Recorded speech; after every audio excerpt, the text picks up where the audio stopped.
We often speak of invention as a disruptive force that changes the world. But if you ask 10 people today where food comes from, they're likely to say the grocery store.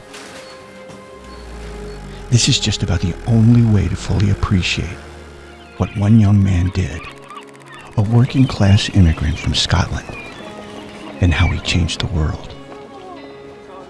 Ask 10 people where food comes from back in James Oliver's time. 9 out of 10 Americans would say, from our farm. In so many ways,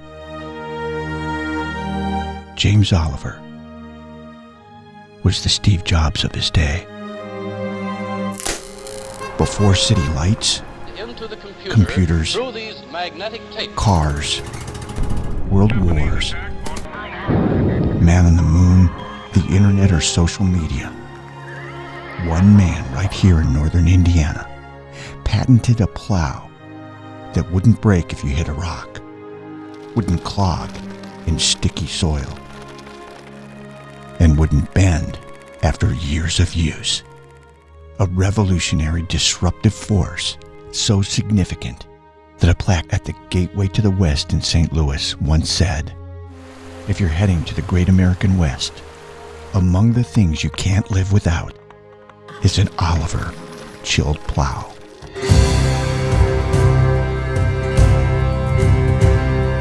But the story of this amazing home isn't a tale of the well-heeled or the fortunate few.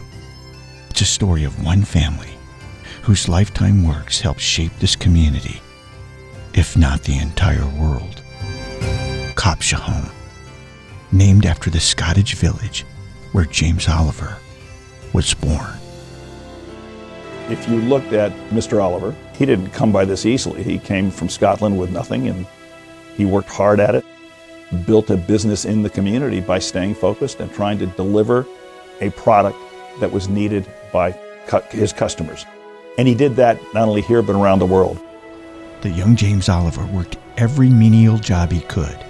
At one point, he was making a whopping 50 cents every week. He did carpentry, cast metal, co-founded several businesses with friends, and became obsessed with creating a better plow, the one thing just about everyone on Earth needed to survive. When he patented a chilling process to cool hot metal quickly, he invented one of the most durable plows ever made, the Oliver Chill Plow. And it changed everything. At the age of 15, his son J.D., who had a mind for math, became bookkeeper for the company. While the elder James liked working in the factory with everyone else, J.D. made Oliver plows the most popular in the world. Train cars filled with Oliver products headed from the plant in South Bend in every direction and to every corner of the planet. 20 railroad cars at a time, or 50 railroad cars at a time leaving the factory. He was a genius not only in creating the plow, but how he developed the business around the world. You go in and you see names and you see letters from people all over the world talking about the plow and how it's being used in Uruguay, or how it's being used in Brazil, or how it's being used in other parts of the world.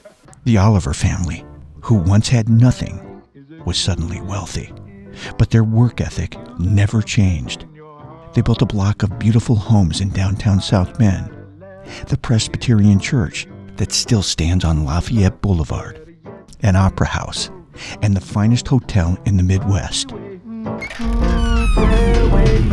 When the hydraulic power plant along the west race of downtown could no longer serve the needs of their factory, they built a new power plant just a few blocks south of J.D.'s new mansion on Chapin Street.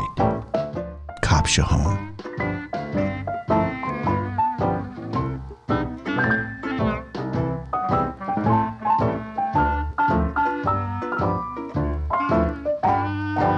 The Olivers built the largest electric sign in the country, a full football field in length to adorn the warehouse. Yeah, electricity was new, and the sign was so bright, neighbors actually complained. But you got something in your heart to give. Humble and generous, the Olivers treated employees like family, hired women when others wouldn't. And when South Bend had no money to build a city hall, they built it for South Bend. The Olivers helped revolutionize farming with tractors. Old man Oliver, as I referred to him, as he was building the company. Guys were arguing over what the seat should be like, and he cut off a barrel, put sand in it, went over, sat in it like that, and he says, "That's the seat, make it." And that became the seat for their Oliver tractors, and then Ford tractor and White Motor, and for years and years to come.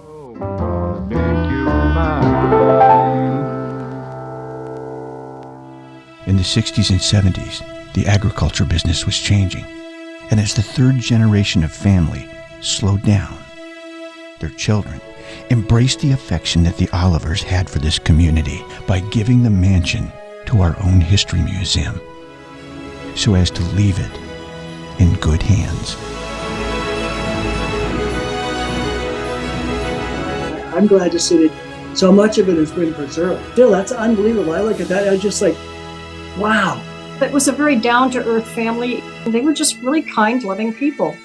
An example one time was Joseph went to a bank in Chicago to see a president about something, and the bank president got really miffed because Uncle Joseph spent time visiting with the receptionist, and he just thought that was just not proper. James Oliver cared deeply for everyone who worked for him. He was not above being friends with them. When someone was sick, he would take something to them. I mean, he was just very thoughtful. He liked being a common man. We've really hit the home run because of the generosity of the family, because of the caring nature of the family. How do you thank a young Scottish immigrant, his entire family, for making life on this planet better, for changing the world, and giving so much of their good fortune to one humble community here in the American Midwest? Until you see it and feel it, walk through it, you just don't appreciate what's unique about it, what a wonderful treasure it is for our community. You welcome visitors from across the nation and around the world into the everyday world of the Olivers and the Cunninghams here at Copsha Home.